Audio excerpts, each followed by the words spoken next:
All right. Well, thanks again, everyone, for taking time out of your busy schedules to be here for our Lunch and Learn series. And this particular Lunch and Learn is specifically focused on accessible and inclusive marketing strategies. I will make the PowerPoint available in an accessible PDF. So all of the tips that I'll be sharing today, and there will be a lot, will be available to you so that you have time to really sort of reflect on some of the tips. So again, my name is Cecile Puretz. I use she, her pronouns, and I joined UCSF in 2022, a little over a year ago, as the Assistant Director of Disability Access and Inclusion, and our office is housed within the Office of Diversity and Outreach, the ODO. And I'm also joined, we are a two-person team. I'm also joined here by Dr. Wendy Tobias, who's our Chief Accessibility and Inclusion Officer and ADA Coordinator. So welcome to all. So just a few brief words about my role. A core function of my position is to provide accessible consultations to UCSF staff. So whether that's learners, faculty, or staff, on best practices around developing accessible events. And so whether those are in-person events, hybrid events, or virtual events, I am here as a central point of contact, and I'll share ways that you can get in touch with me. I also collaborate with Wendy as well as other campus and health partners around developing disability cultural events. And really the idea here is that around shifting perceptions around disability and heightening awareness amongst the UCSF community. So to sort of initiate us into this Lunch and Learn, this is part of a larger series where we're really aiming to give UCSF staff and faculty tools and strategies so that you can, be part of creating a more accessible and inclusive environment for people with disabilities. I also want to preface that we will be sharing a lot of information. Feel free to ask me to slow down or to speed up, or if you need clarification on any of the points, and I'll be sharing this slide. We're also going to be recording, so if you would not like your recording, your video, feel free to turn off your video. All right, so in the spirit of accessibility, I just wanted to start off with a couple of access notes. Today's session is really interactive. As I mentioned, we're really here to create a community of practice. I am not an expert by any means in digital accessibility. So really, I just want to acknowledge that each of you bring your own toolbox and your own skills to this conversation. So please jump in. Use the Q&A for questions and comments. If you want to keep that anonymous, you can direct message me, Cecile. Closed captioning is available if you click on the CC tool bar at the bottom in your Zoom. You can view full transcript. And then lastly, we will be recording. All right, so let's, with that, just want to share a little bit of our roadmap, our agenda for today's session. So we're going to start off by sort of defining our terms. What is disability inclusive marketing? What is accessible marketing? And why is it so important?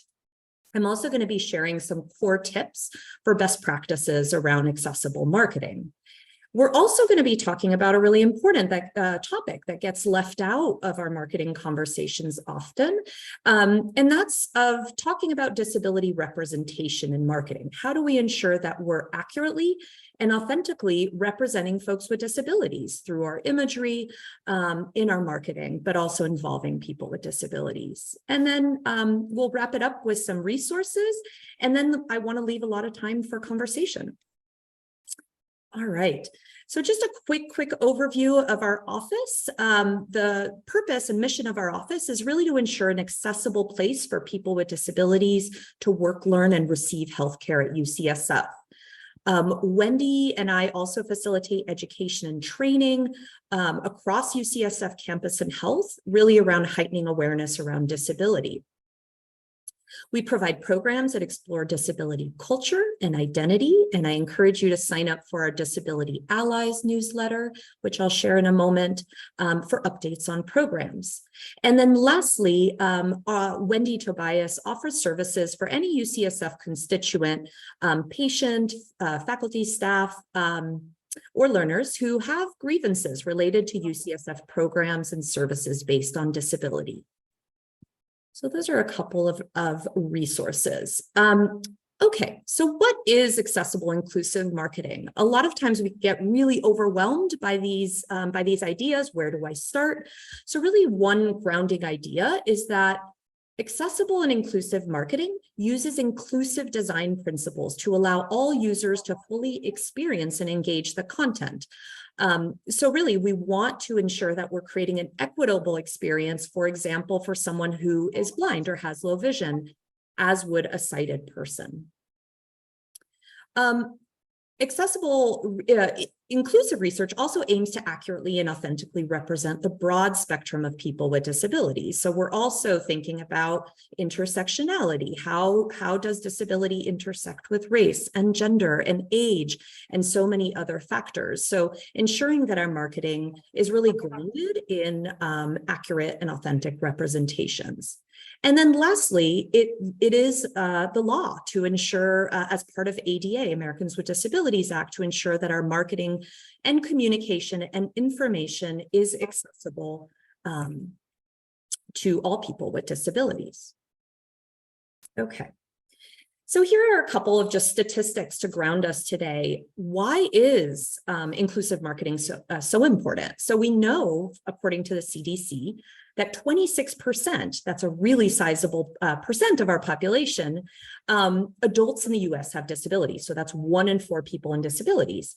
So if our marketing is not accessible or inclusive, we're leaving out, right, a huge portion of our population. Another point that I wanted to emphasize, there was a study conducted by WebAIM in 2021 that found, they surveyed thousands of US websites, and they found that almost 97% of our of US websites contained accessibility errors or failures. And we know during the pandemic, people needed access to critical information, resources, and services. So really, this is a critical issue that we want to make sure that folks have full access. Okay. So one of the important things when we're thinking about making our marketing accessible is considering the ways that people with disabilities may be accessing our content. So I think, so I wanted to start off by sharing a little bit about assistive technology. Also, the abbreviation is AT. And so AT refers to materials, objects, equipments, or tools or strategies that allow people with disabilities to live with greater independence. And the words AT might sound really complex, but I also just want to emphasize that assistive technology can be as simple as, say, a Velcro fastener, or on a pair of shirt or shoes, right? So there's sort of adaptive fashion. So they can be low tech.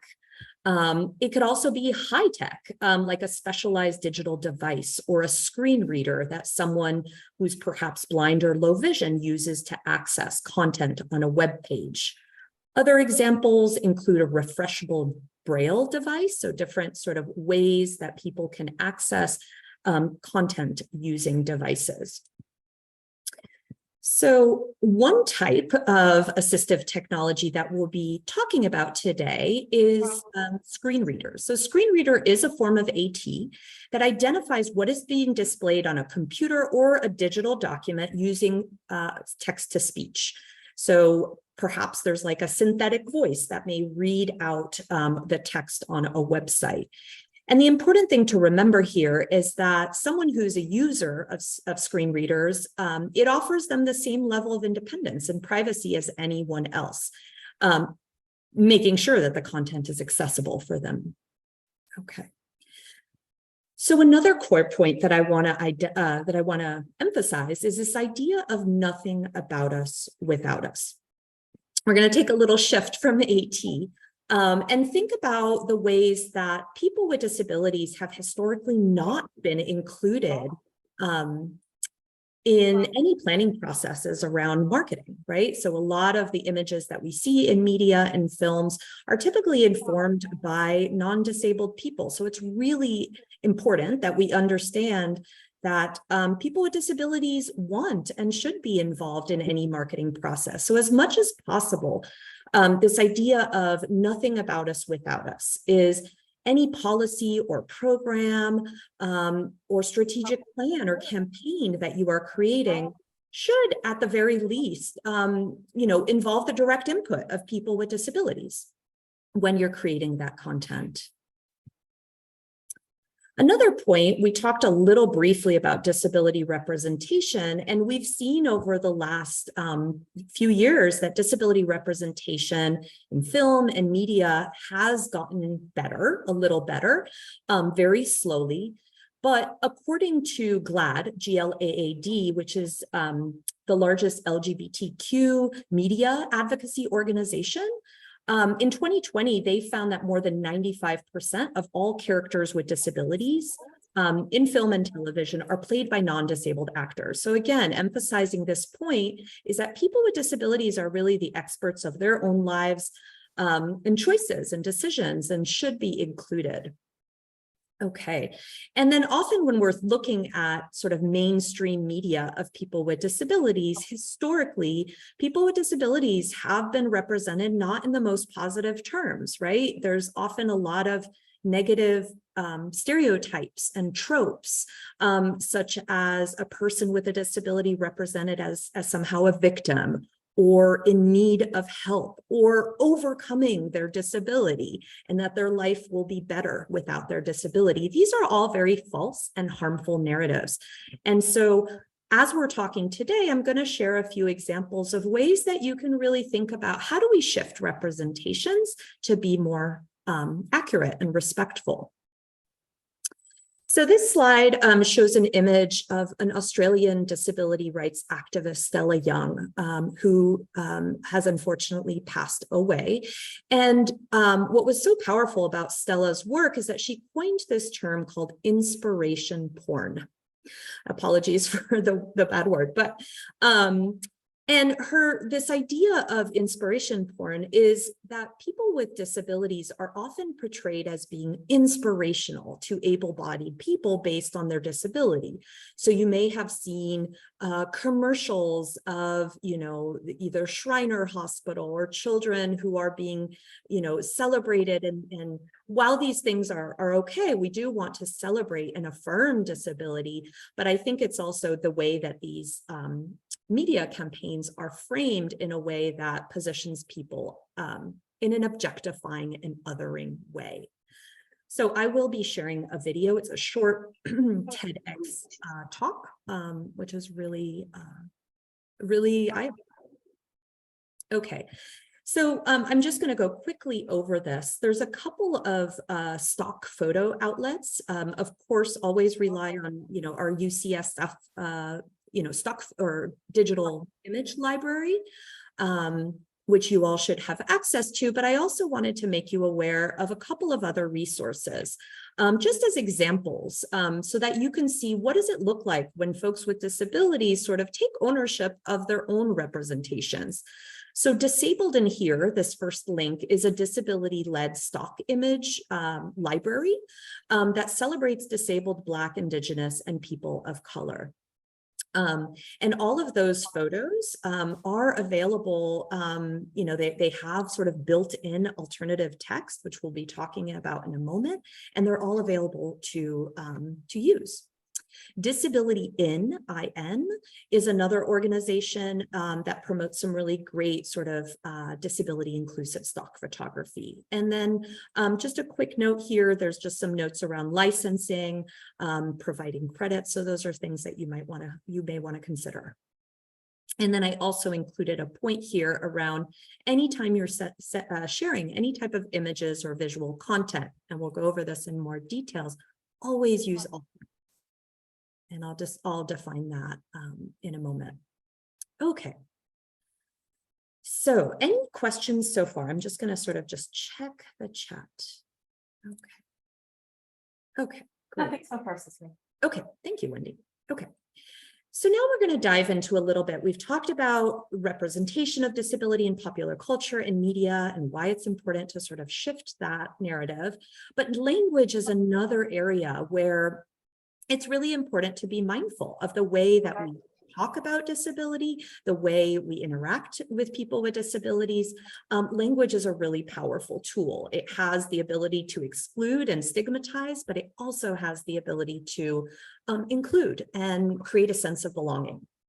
So the first point I want to emphasize is that how a person chooses to identify is completely up to them and really should be respected. And it's not sort of for a person with a disability, it's not really up to a non-disabled person to ask them why they identify that way. And I wanted to use the example of pronouns. So, just like pronouns, I think the first step is really asking somebody, hey, how would you like to be identified? What terms might I use that feel respectful and affirming for you? So while some people in the disability community prefer person-first language, so this is this first bullet point, and person-first language, so person with a disability or person who has autism, some people prefer person-first language. Identity-first language will sort of emphasize disability first, so disabled person, or I'm autistic, or I am deaf. So really, identity-first language puts the disability first in the description and is really most commonly used by a lot of disability self-advocates because they identify with disability as kind of a core part of their identity and maybe even of their culture. So not to say that person-first language is incorrect. There is no sort of like one-size-fits-all consensus as to how folks want to be referred to. But these are just some things to think about. And language evolves, right? So again, asking for preferences like pronouns. It's also important to avoid any sort of stigmatizing language or jargon. In our society, we hear a lot of words like differently abled, special needs, handicapped. These terms are generally seen as offensive and are really considered as euphemisms that are really skirting around the fact, right? Disability is not a bad word, right? So I really want to emphasize that.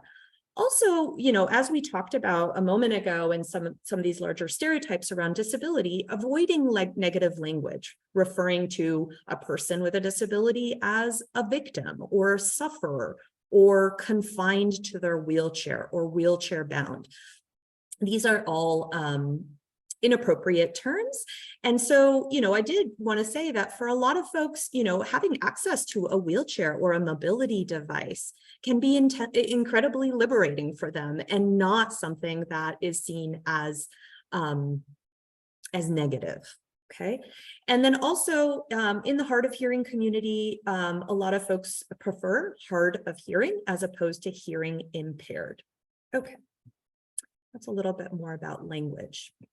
So now we're going to continue talking about another aspect of language, which is plain language.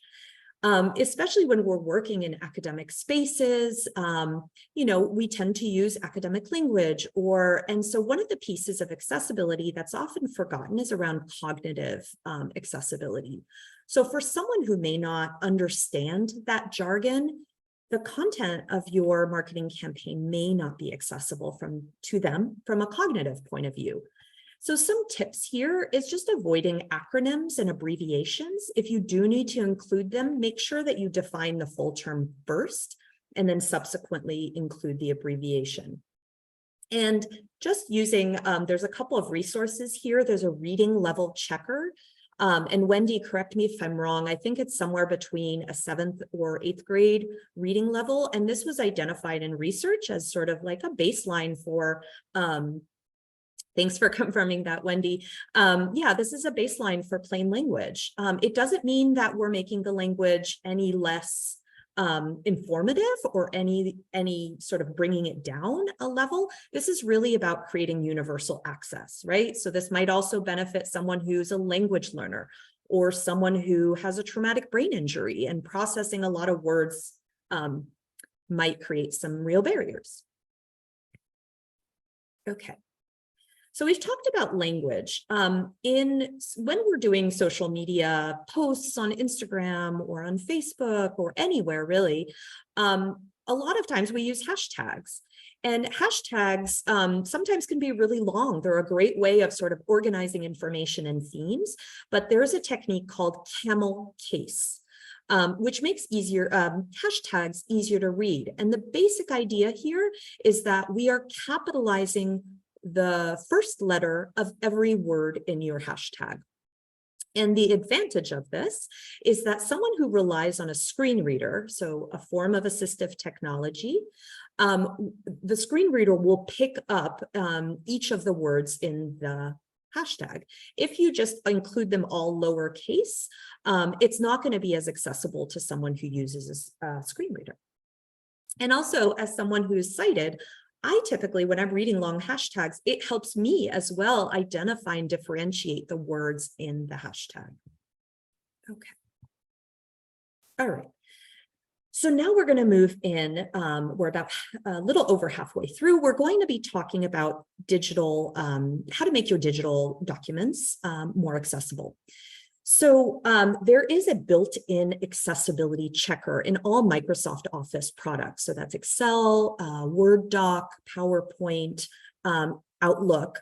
And this accessibility checker will basically scan your entire document or email and flag any potential accessibility issues that might cause barriers for someone with a disability.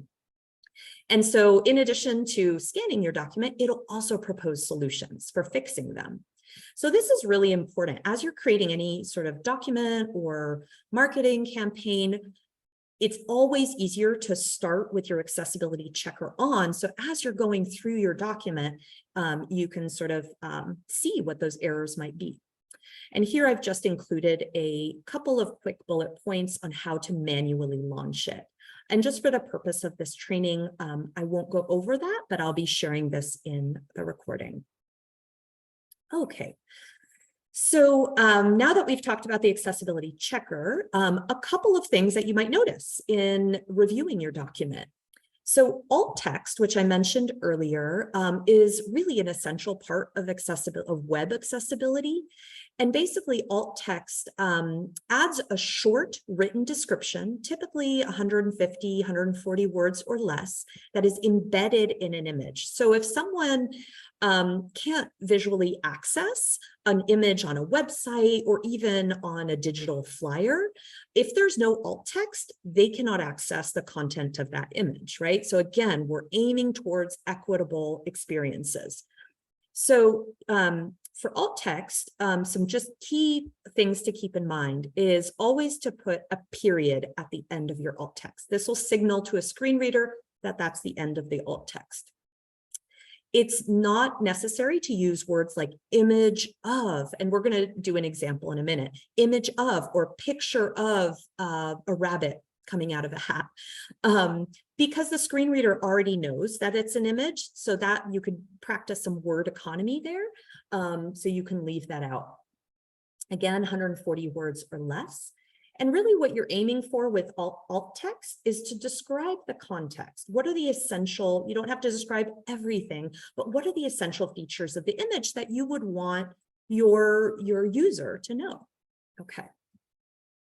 So we're going to use this quick image as an example. I've developed some alt text for this, and I want to show you some examples of good or poor and good alt text. So just take a moment and take a look at this photo. We're all familiar, hopefully. Okay, so an example of poor alt text, there's a downward sort of thumbs down, is just image of building. Okay, so that's not incorrect. It is image of building. But why is that not good alt text? So first of all, there's no need to announce that this is an image, right? We just learned about that. There's also no detail in buildings of what, where are they located? And then lastly, there's no period at the end. And of course, all takes practice, and I'm always happy to work with you if you have questions. So here's an example that I wrote that I think is a little bit better. I said aerial view of Parnassus Heights campus with large buildings, trees, and a residential neighborhood. So that gives us, again, a little bit more context on this image. Okay, all right. So these next two slides, I'm just going to briefly share some ways that you can upload alt text. Most online platforms, and this is something if you use, say, Constant Contact a lot, or you use Twitter, or you use Instagram, I highly recommend just become familiar with their accessibility support resources, because they will typically lay out what they offer. Okay. So after, this is just a screenshot from a tweet where beneath the tweet is a text box where you can add alt text. So basically, once you save, you enter your description in the text box, it'll save, and then what's called an alt badge will appear at the corner of the image. When you're posting, let's say I don't use Twitter, but a lot of times alt text is embedded in the image. So someone who's sighted and doesn't use a screen reader is not always going to know that there's alt text there. You can also choose to make it visible, which is a great modeling practice. Okay. And then just very quickly here in Instagram, there's a little bit of a screenshot here showing how do you go to your advanced settings, indicated by the pink arrow, and where you can upload your image upload your image and write your alt text, and then it'll save to your post. Okay. This is often something that we forget about is Outlook. A lot of times we might want to promote something internally through an email, or we include images. Outlook also has an accessibility checker. So here's a screenshot of an email that I wrote a few weeks ago, and it's quite simple. You just right click on the image, select edit alt text, and then you add a description of any image. And I'm going to talk about QR codes in a moment. Okay. So actually, before moving on, there's one thing that I do want to share is that there is a feature called automated alt text. And automated alt text, while it's a great feature that may automatically populate some text, so maybe it's looking at this image and it's saying, I don't know, maybe it could just say blue background, right? So a lot of times this is powered by AI. So AI is not human, right? So a lot of these things are going to require you to go in, verify if the alt text is accurate. And so there's that sort of level of human intervention of going in and verifying that your alt text is accurate. So my personal preference is not to rely or over rely in automated alt text. And it's a great sort of muscle to learn how to sort of flex and work, is how are we, making things more accessible in our images. Okay. Any questions so far, Wendy, in the chat? I'm going to move on to a video. No, just a question about whether you'll be comfortable sharing the slides following the meeting. Absolutely. Yes, I will share the slides, and I'll share them in an accessible PDF so that you can access all of the links. Yes. So now for this next section, audio description. So audio description is an additional narrative track that is intended primarily for blind and low vision consumers of media. And I'm going to share a little bit of a sort of introduction to audio description. This may be the first time that you're hearing about it. The universal sort of ADA symbol for audio description is AD with these 3 parentheses. You may see it on maybe Netflix when you're watching a movie. So here we go. Let me play it for you all. Hopefully the sound is okay.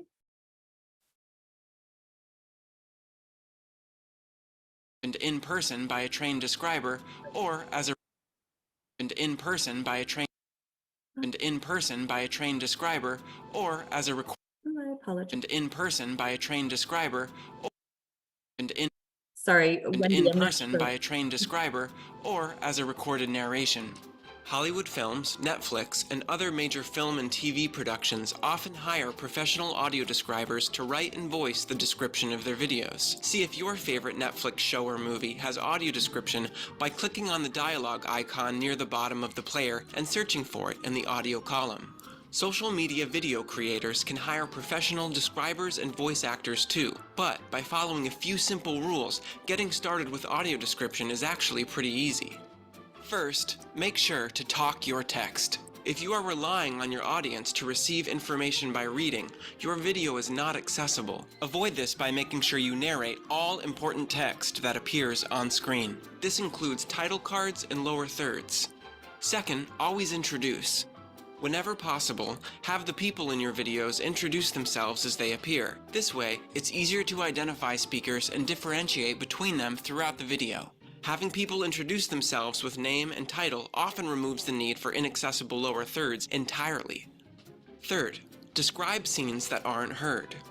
If a scene or moment is purely visual, like if a magician silently pulls a white rabbit from her top hat, or with a tap of her black wand makes her assistant disappear, it needs to be described. Try watching the videos you make with your eyes closed. What critical information are you missing? You may find this confusing at first. What is the critical visual information? There isn't always a simple answer, but by asking yourself the question, and by beginning to fill in missing gaps with the tips in this video, you'll be making your videos more accessible. Okay. And accessibility is cool. Right. Well, thank you for watching that video. So hopefully the video gave you a bit of an introduction to what audio description is and why it's so important. So we often talk a lot about captioning, which is an essential way for making video content accessible for someone who's deaf or hard of hearing, but also benefits a lot of people, but we really don't talk enough about audio description. So really, if you're sharing sort of a public video, maybe an orientation video that'll be available on your website, it's important to consider some of the guidelines around audio description, and I'd be happy to share some potential vendors that we can recommend that you might consider working with.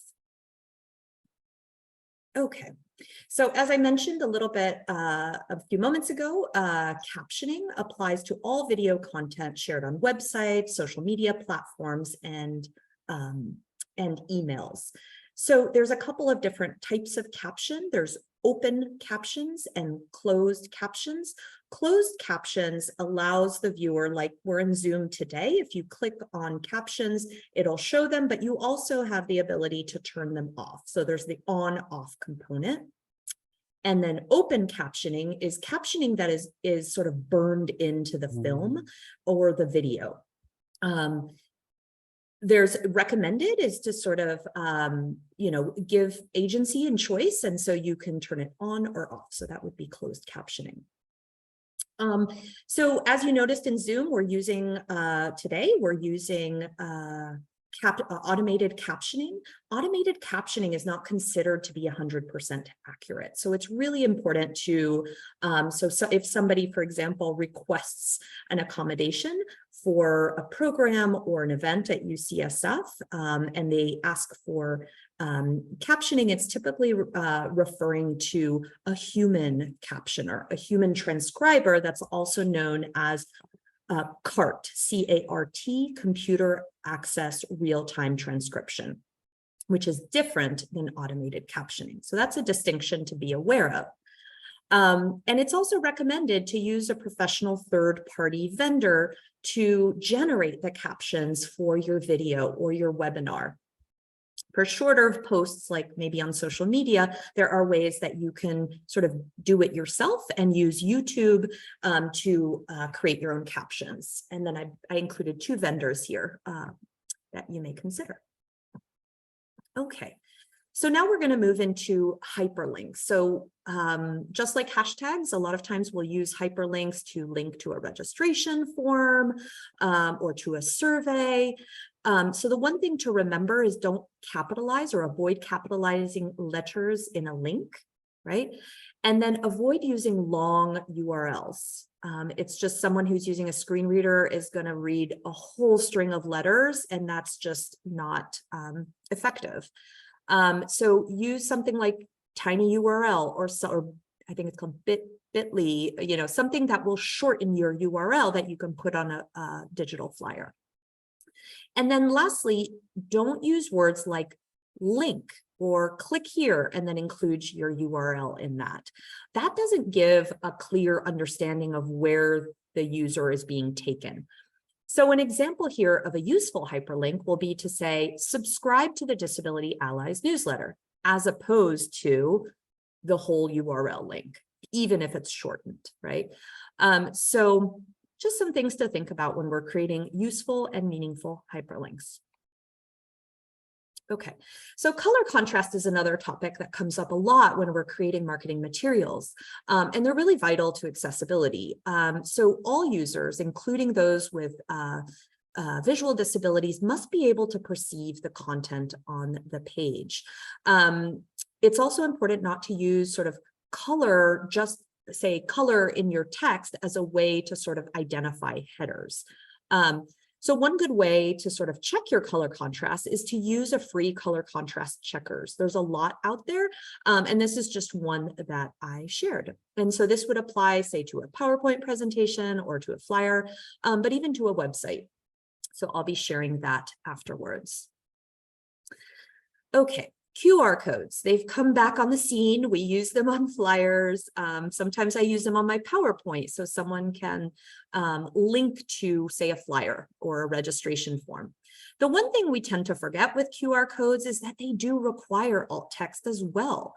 So in a similar way as an image, you would right click on the QR code and you would basically say what it is. QR code for Disability Allies mailing list, and then include the URL in the QR code. If you don't include the alt text, then a person who relies on screen reader won't be able to access it. Okay, and now we're reaching almost the end. So this is another topic that comes up a lot, and I just want to say I'm in no way an expert on PDF accessibility, but I do want to share a couple of key sort of points to think about.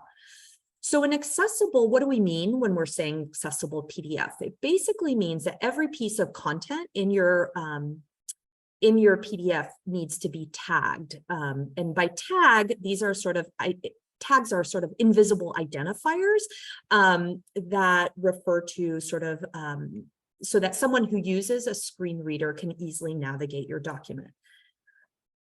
So the first tip is review. UCSF has document accessibility guidelines that'll take you step by step. And an accessible PDF always needs to start with the original document being accessible. So let's say you're creating a PowerPoint, like I did today. You want to make sure that it's well structured, right? So there's titles, your headings are correct, there's a correct reading order. Those things a lot of times are out of order. So we want to make sure that, and the accessibility checker will guide you through all of these. And then the last thing is, once you're sure you've run the accessibility checker, you want to save as PDF. You don't want to print as PDF because this is not going to preserve all the accessibility tags that you created when you were using your checker.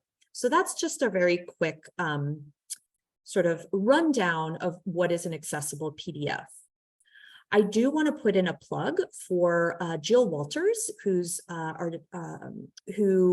works in our IT department at UCSF. And Jill Walters hosts digital accessibility office hours. I believe the next one is on June 22nd, but you can literally bring a flyer, bring your website, and workshop it and ask questions with Jill, but also other folks at UCSF who also have digital accessibility questions. Okay. And then the last and important thing that I want to mention, this is just a reminder, any event or program or flyer, it's essential that you include an accommodation statement. And an accommodation statement, the purpose of it is to give a really clear way for someone to request a reasonable accommodation. And it also lists the name, or you list the name of someone on your event planning team or in your marketing team that will be responsible for sort of fielding those requests. So this is, I'll just read it. UCSF welcomes people with disabilities to our events. To request a reasonable accommodation, please contact, so name of the event coordinator, by emailing, list the email with as much advance notice as possible.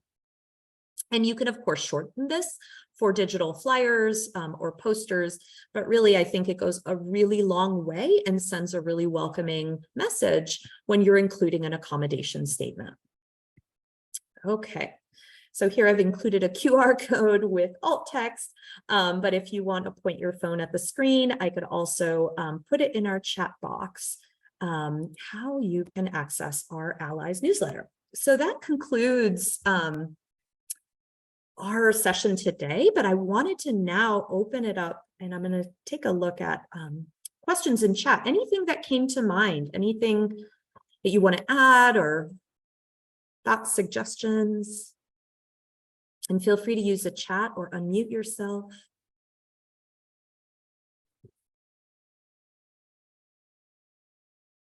And maybe I could even start off by saying, like, what are some of the biggest challenges that you're facing in developing marketing campaigns that are accessible? What are some sort of challenges or questions that you have?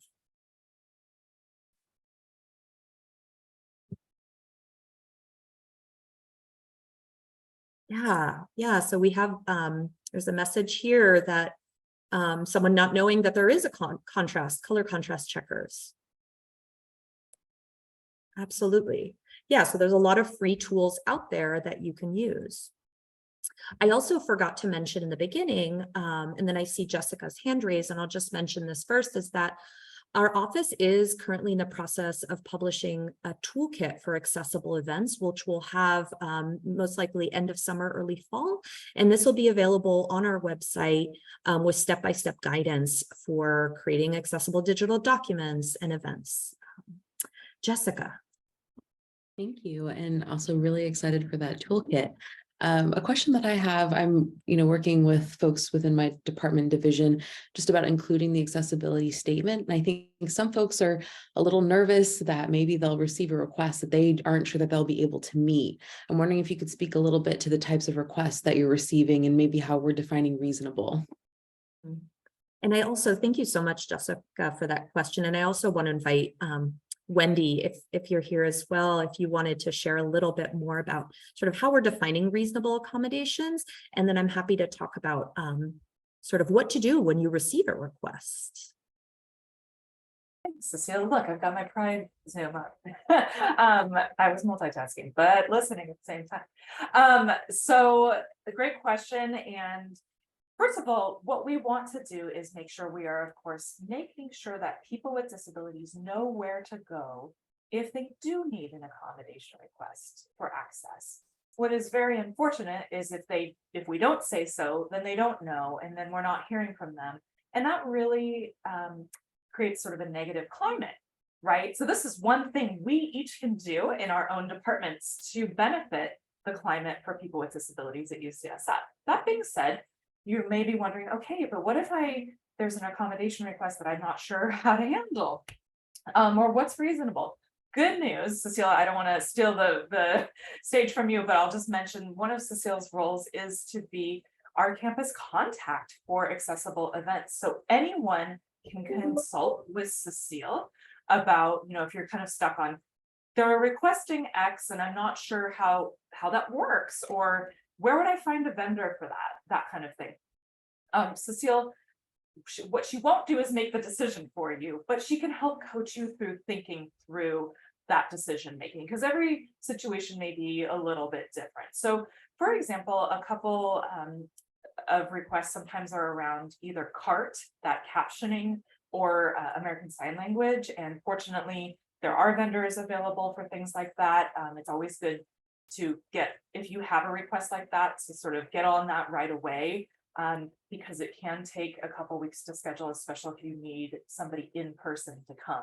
A lot of our ASL interpreters and CART captioners have moved out of California and the Bay Area for the reasons other people have during our wonderful COVID. So just letting you know about that. Cecile, are there any other examples of accommodation requests that you've seen come through other than those?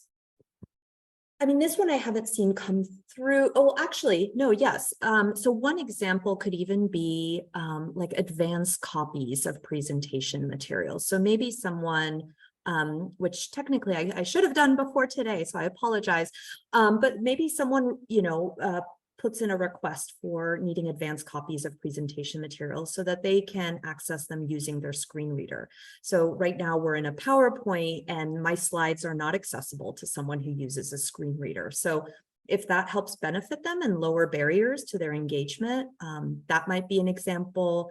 Large print as well. So typically a lot of our printed materials, say, might be 12 point, which is quite small. And large print is considered like 18 point and up. I think it could go, some people may have a preference for 22 or 24. So those are some examples. And as Wendy mentioned, I'm always happy to sort of consult on that process. And the toolkit has an outline. So what do you do when you receive a request? If it's a student, so I think that will really clearly give you guidance on sort of what to do when you receive a request. And the one thing really to be mindful of is keep it confidential. It's really on a as needed basis. And when somebody does request an accommodation, really focus on the requested accommodation and not the person's disability. And the reason I say that is, we're really focusing on what do we need to do to make the environment more welcoming and accessible for this person. So those are just some tips. I see someone else's hand raised. Feel free to unmute yourself. Hi. My name's Jamie. I work in arts and events. I was wondering how much these type of services cost, and what you might suggest in terms of like allocating it for the budget for like for a year's worth of programming or something like that, or per event. Thank you so much for bringing that topic up. I think, when we're thinking about budget, you're already, thinking about how do we integrate, create a budget at the beginning of the cycle that we have some dedicated funds for accessibility accommodations. So yes, I think that's an important thing to do, is to always, in any marketing campaign, to have some set aside funds. I can't give you a specific quote. And in our toolkit, we list a couple of different vendors. I'll just give you a quick example for captioning, say, a video. Typically, it's $1.50 a minute. So for a 60-minute video, you're somewhere around $100. So, but again, this may vary, right? According how much for an ASL interpreter. So I really encourage you all with your marketing sort of teams to think about what that budget might look like, what vendors you might need, and so forth.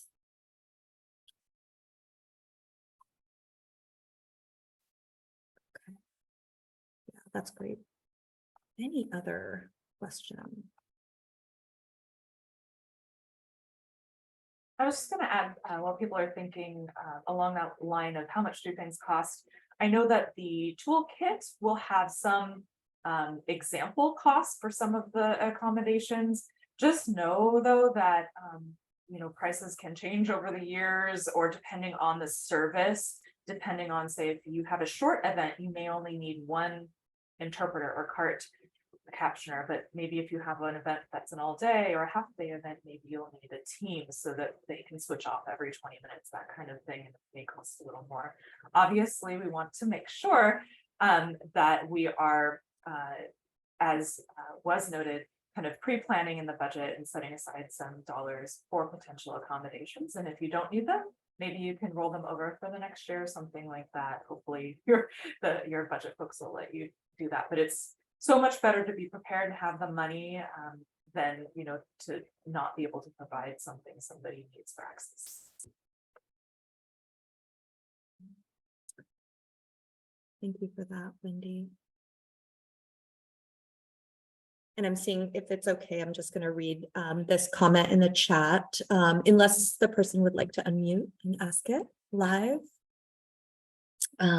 So it says here, I was recently asked to embed a video to a website, and the colleague expressed surprise when I mentioned that I was still working on editing the closed captions generated by the computer before we could promote the web page. This situation reminded me how we need to continue to increase awareness of making digital materials accessible. Thank you so much for submitting that. And I apologize, your name is listing as my name. I'm not sure what happened with Zoom. But yeah, I think I think it's an ongoing effort to ensure of educating staff around making our content accessible. And sometimes, you know, on the budget sort of conversation that we were talking about, doing do-it-yourself captions can be really lengthy because you literally have to scrub the whole file to make sure that there's no errors, that names are correctly spelled. That's something that AI is notoriously bad with, is names, any kind of medical terms or jargon. Well, so it takes a lot of time. So I think, you know, building in a budget where you could work with a third-party captioner could definitely be beneficial because it saves on time over the long term.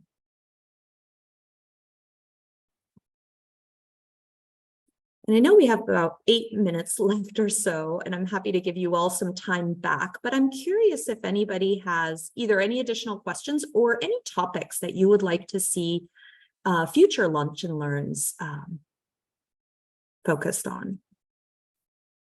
Any burning topics?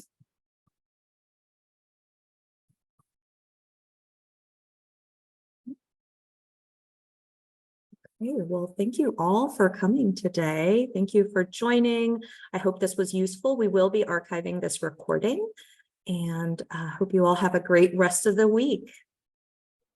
Thanks so much, Wendy.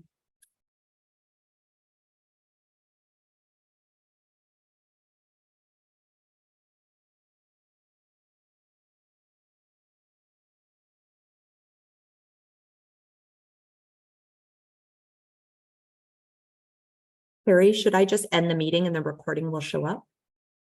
Sounds good. Yeah. Okay, thank you so much. Yeah, no problem. Great job. Okay, thank you. Okay. Bye.